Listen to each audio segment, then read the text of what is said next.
You're standing in the heart of Asia, Afghanistan, a country wider than France, ringed by mountains, with no coastline at all. A place where roads end at glaciers, where the Hindu Kush rises like a wall and refuses to let the world in. Most of what we know is a headline. Beneath it lies 7,000 years. The oldest mined gemstones on Earth. The largest Buddhas ever carved. The city where Persia wrote its epic. From Alexander's citadels to the sapphire lakes, let the mountains tell their story.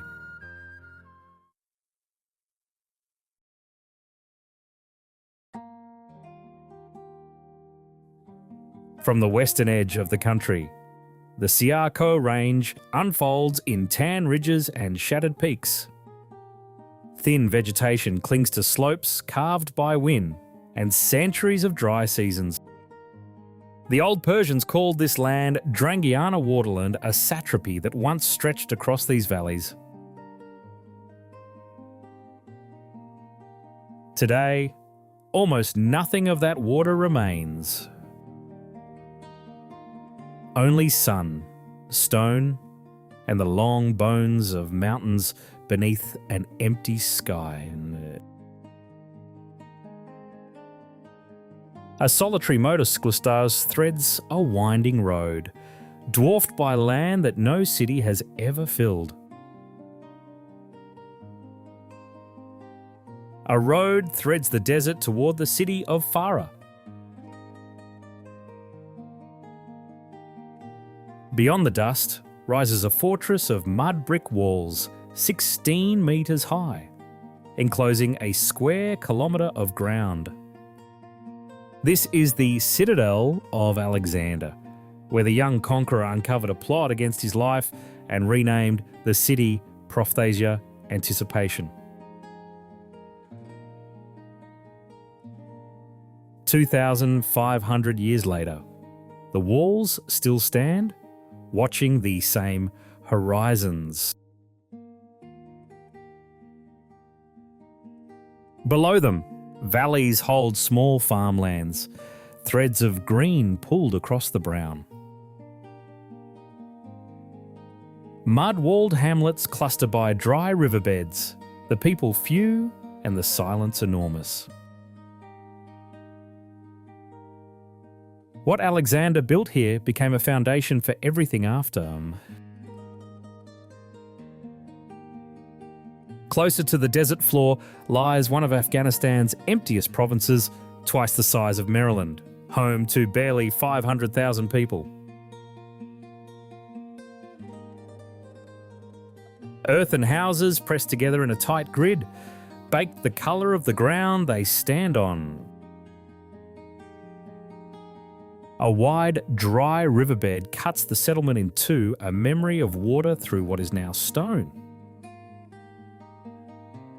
People walk slowly between the walls, the rhythm of a place that has rebuilt itself and rebuilt itself again.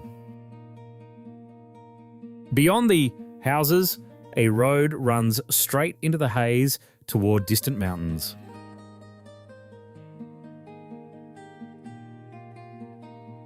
300 kilometres north of Farah, an older city rises beside the Hari River. Herat, densely packed, flat-roofed houses spreading to every horizon. At its core stands a square fortress laid out by Alexander himself in 330 BC. When he rebuilt the Achaemenid town and called it Alexandria in Aria.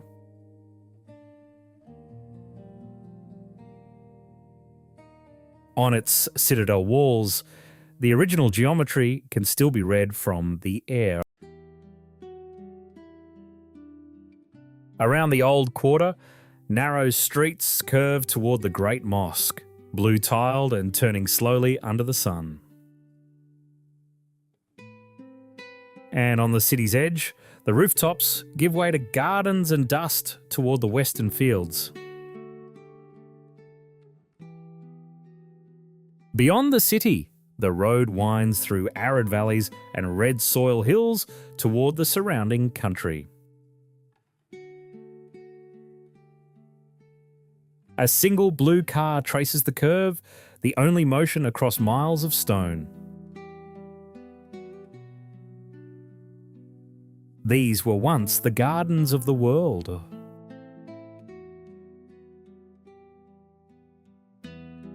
In the 15th century, Herat stood as the capital of the Timurid Empire. A city the size of Renaissance Florence, in the same decades, rivaling it in poetry, painting, and architecture.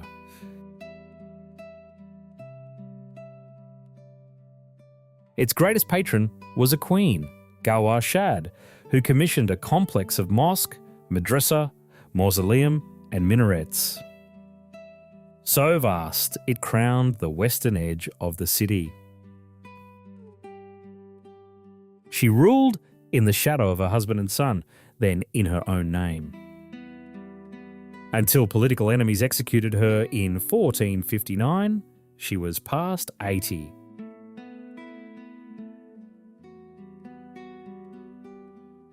What remains of her dream lies scattered now in fields and ruins. Crumbling brickwork rises from sand where palaces once stood. Beyond it, the snow-capped peaks she once saw from her windows still keep their watch. Time eroded much. Empires erased the rest. In 1885, fearing a Russian advance, British engineers laid charges along the Musalla complex and brought down the mosque and 4 of its 5 great minarets in a single afternoon. Only one minaret survived, and it leans still a fingerprint of a vanished century. Beyond the city, the land returns slowly to itself. Hilltop ruins watch over valleys cut by the same river that fed Herat for 3,000 years. And in the morning light, fields begin again small, green, patient.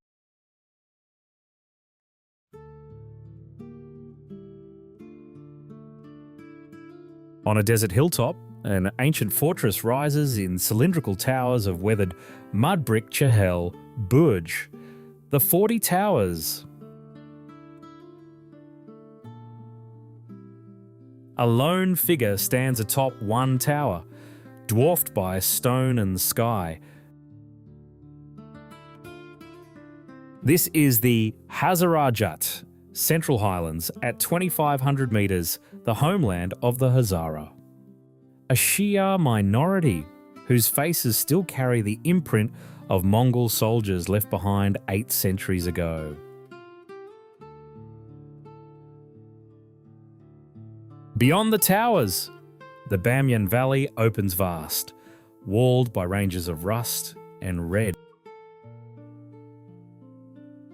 A river threads the floor between cliffs, weathered into pillars and folds. And along one face of the valley, the rock has been carved.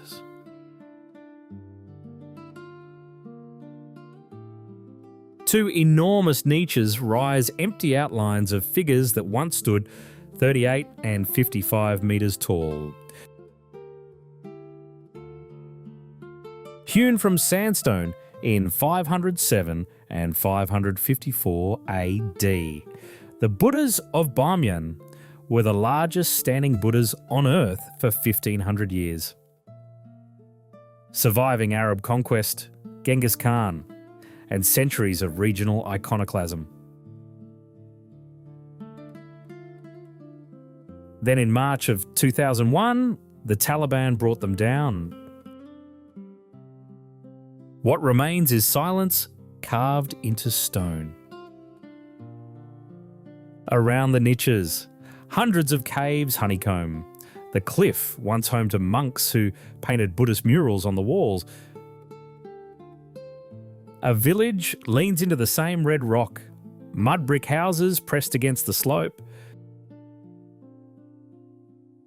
On a separate hill, ruined walls mark Shahri Golgola, the city of screams, named for those Genghis Khan slaughtered in 1221. Below it, a winding road threads a canyon untouched by centuries.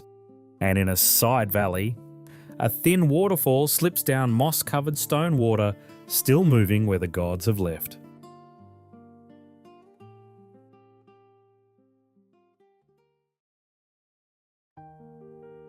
A few kilometres west, the red rock gives way to a colour it should not be holding. 6 lakes lie one beside the other along a high desert plateau, turquoise, sapphire, almost impossible blue.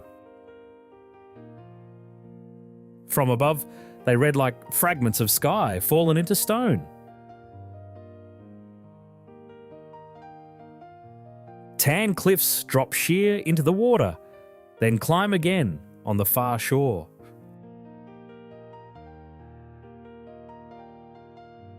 These are the lakes of Bend Eamir.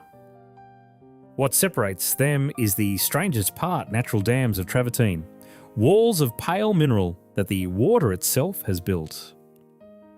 Layer by layer, over thousands of years. On the 22nd of May 2009, this place became Afghanistan's very first national park.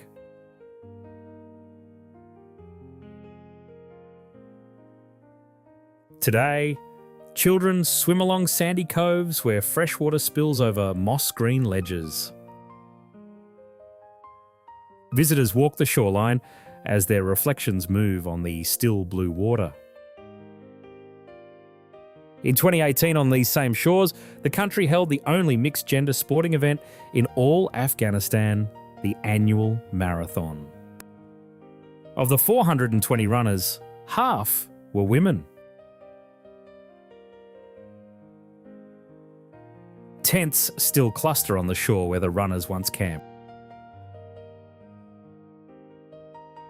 Beyond the lakes, water keeps moving over Yellowstone, slow and certain. The lakes hold what the country cannot, a memory of what was, and a question about what may yet return.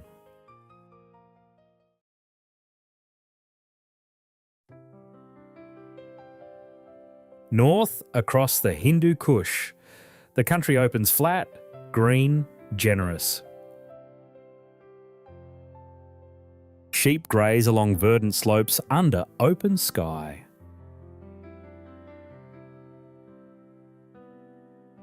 A straight road cuts through wheat and cotton fields, the land patient under the sun. This is Kunduz, on the Bactrian plain, what the Greeks called the land of 1,000 cities. Just east, French archaeologists uncovered Ai-Khanoum, the easternmost Greek city ever built a theatre that seated 6,000, founded 328 BC. Now wheat grows, where Ai-Khanoum's chorus once stood. 200 kilometres east, the land rises into the Pamirs. The Panj River cuts a turquoise line between barren peaks, marking the border with Tajikistan. This is the Wakhan Corridor, a narrow finger of mountain country that touches 3 nations and almost no roads. Beneath snow-capped ranges, small villages cluster along thin ribbons of irrigated green. A dirt track follows the river through arid valleys. Higher in the Koksha Valley, the rock holds something the world has wanted for 7,000 years.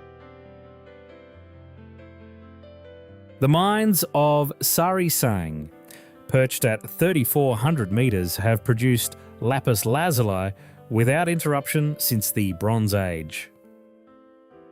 the oldest continuously worked mines on Earth.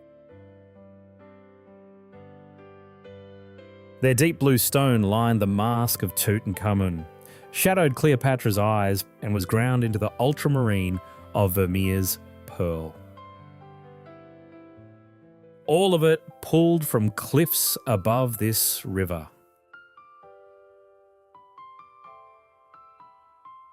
Below, the valley opens, the river widens, fields shake in the wind. And on the far slopes, snow leopards still walk where no one has counted them.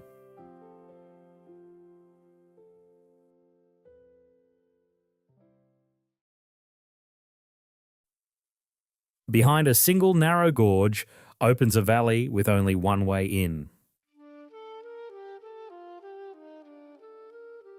Stone houses cling to the slopes of the Panjshir, the Valley of Five Lions. A river runs muddy and fast through the canyon floor, walled by mountains on every side. Soviet armies came at this gorge 9 times in the 1980s. They never held the upper valley.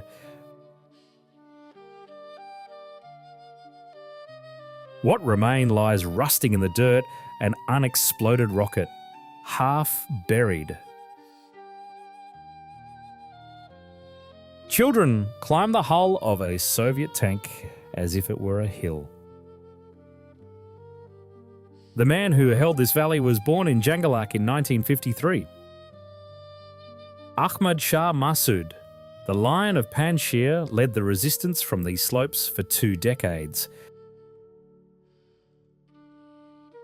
On the 9th of September 2001, 2 Al-Qaeda agents, posing as journalists, detonated a bomb hidden in a camera. He died 2 days before the towers fell.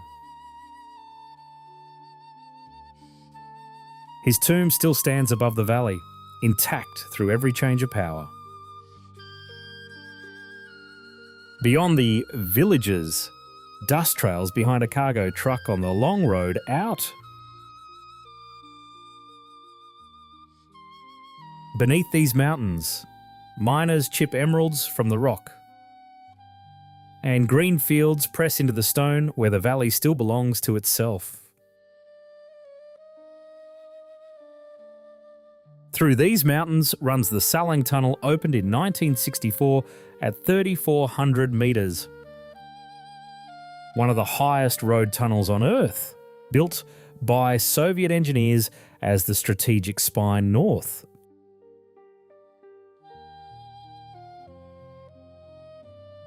Today, trucks crawl through canyons that close in on either side, as if the mountains themselves were watching the traffic pass.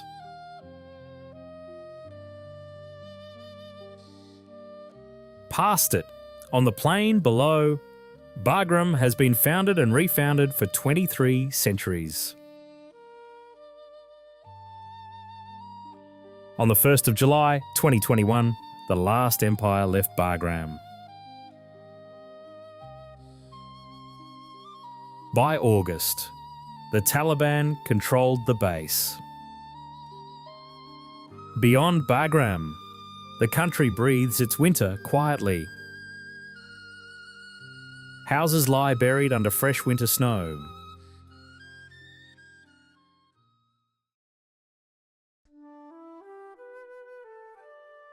East of Charikar, the rocks turn green. The Sangar Valley opens beneath the same Hindu Kush, but here the slopes wear forest instead of stone. Cloud drifts across hillsides terraced into farmland, tier upon tier of crops cut into the green. And small villages of Kapasa settle into folds of the hills, almost camouflaged by the country itself, hidden beneath the canopy of the trees. Beyond, the country opens into rolling green hills under a blue sky. Two small vehicles climb a dirt road toward a distant ridge. Nothing in the view suggests what was once here. The traveller described a king who kept a jade Buddha 7 metres tall, a statue mentioned nowhere else, never found. Today, sheep cross the hillsides where novices once walked. Cattle graze along the quiet roads where caravans of pilgrims used to pass.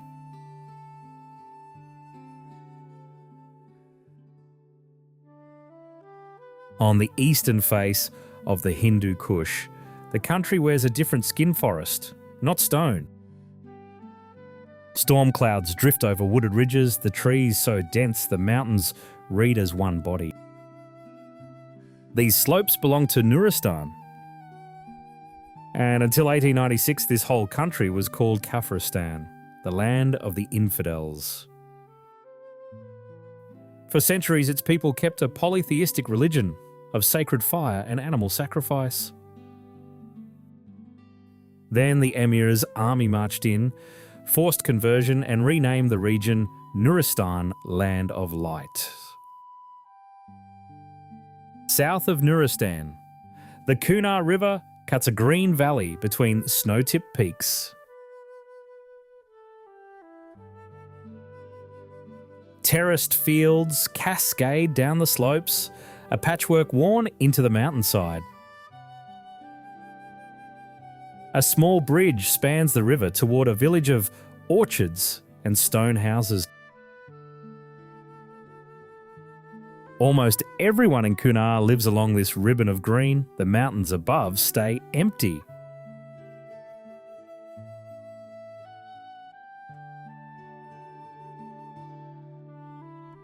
The Kunar River meets the Kabul River near Jalalabad, and the country opens onto a warmer plain. Green terraced farmland presses against arid hills, the contrast sharp from the air. A river winds between forests and small villages tucked into the valley. On the Kabul River itself, the Notre-Dame catches brown water against a desert canyon.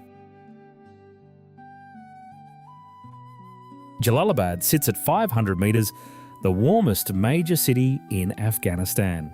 A Mughal winter retreat in centuries past. The highway follows the river through narrow gorges where the canyons close in. In Jalalabad, life moves through markets, mosques, and a long bridge crossing the wide brown water of the Kabul River. Worshippers gather outside a domed mosque on the city's edge. Cars and rickshaws cross the bridge that ties the two halves of Jalalabad together.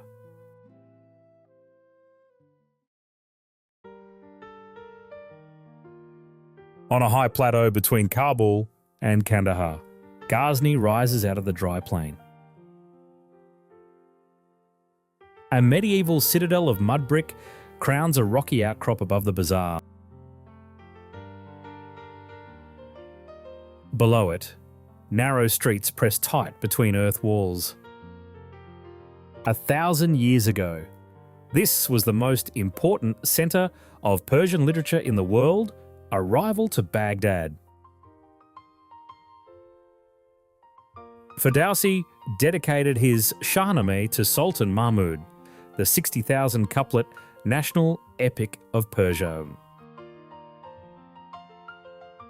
And Al-Biruni, who measured the Earth's radius to within 16 kilometres, lies buried here.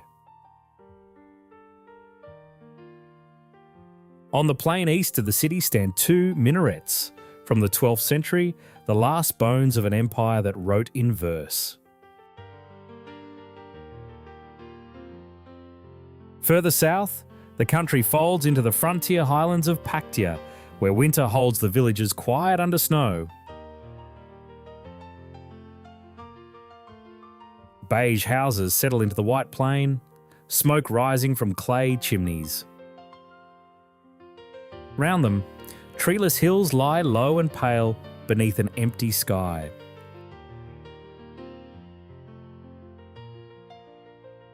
When Herodotus listed the peoples of the Persian Empire around 440 BC, he wrote of a tribe called the Paktiers, the same name, in another spelling, by which the Pashtuns of this country still call themselves today. Linguists trace the word from Old Iranian Pakta through the centuries. 60 million people now bear the same ethnic name they did when Athens was still building. South of Paktia, the Spingar, the White Mountain, rises along the Pakistan border in dense pine and snow. Terraced fields lie buried under winter, their contours still faintly visible beneath the white. In a snowbound village of stone houses, life keeps to the rhythm of the season.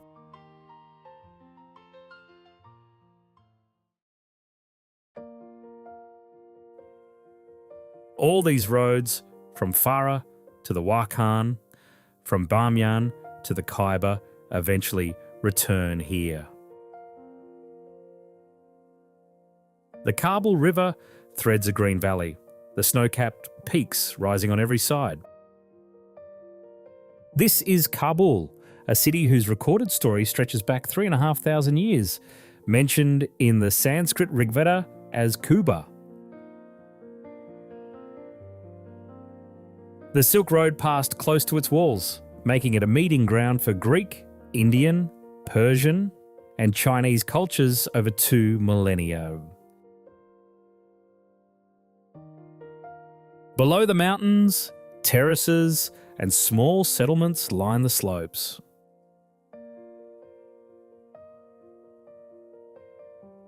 A truck passes along a road cut into the mountainside. Sheep graze on a green island in the Kabul River.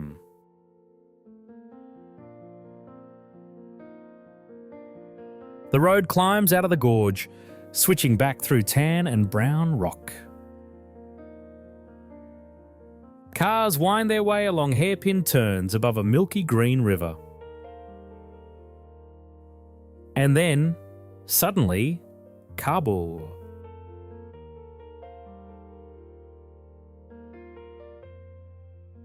Kabul spreads across the valley floor and climbs up the hills, its close-packed houses, narrow streets, a turquoise domed mosque rising above a cemetery.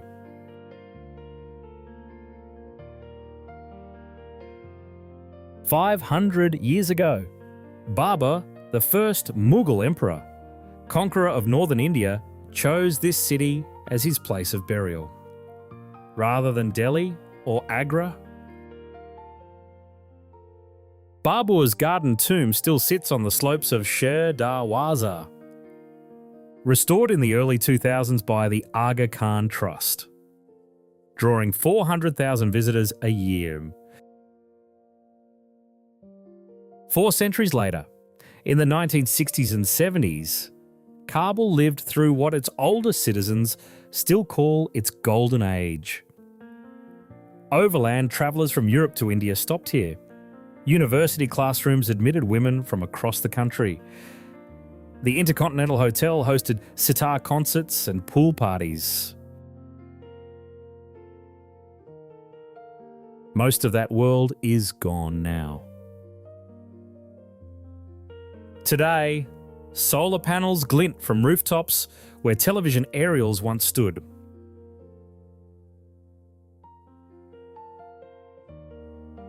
Traffic still moves along the same boulevards. From 1955 to 1989, Soviet specialists laid much of Kabul's modern backbone, the international airport, the Polytechnic University, bread factories, panel apartment blocks, that still dominate parts of Makroyan.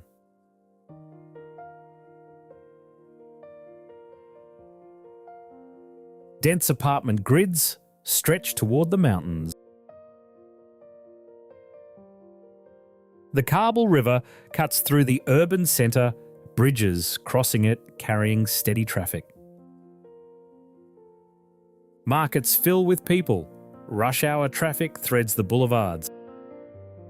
And in 1989, as the Soviets withdrew and civil war began to gather, the curators of the Kabul Museum did something almost no one knew about for 14 years. The curators quietly transferred the priceless first century Bactrian golden jewellery, ancient coins, weapons from Tilla Tepe into the treasury vaults of the central bank and walled them in. The treasure stayed hidden through the Soviet collapse, the Civil War, and the entire first Taliban era. When the vaults were opened in 2003, all 22,000 pieces were accounted for. Not one was missing. West of Kabul, the country breathes again. The Pagman Lakes lie green and still beneath the rolling hills. Beyond them, the Karga Reservoir cuts a vivid blue against the dry desert hills, lakefront buildings catching the late sun. On the city's southeast outskirts, another shallow lake, Koli Hashmat Khan, was declared a wildlife refuge in 2017. Thousands of waterfowl pause here on their migration each year. In the city itself, in workshops along narrow streets, the country keeps weaving. A man bends over a loom, hands moving in a rhythm older than any wall around him. The bright threads passing through warp and weft as they have for 1,000 mornings, just like this one. Yellow tassels are tied to a rug's border with white thread, knot by patient knot. Blue thread secures the edge of another, holding the work of months against time.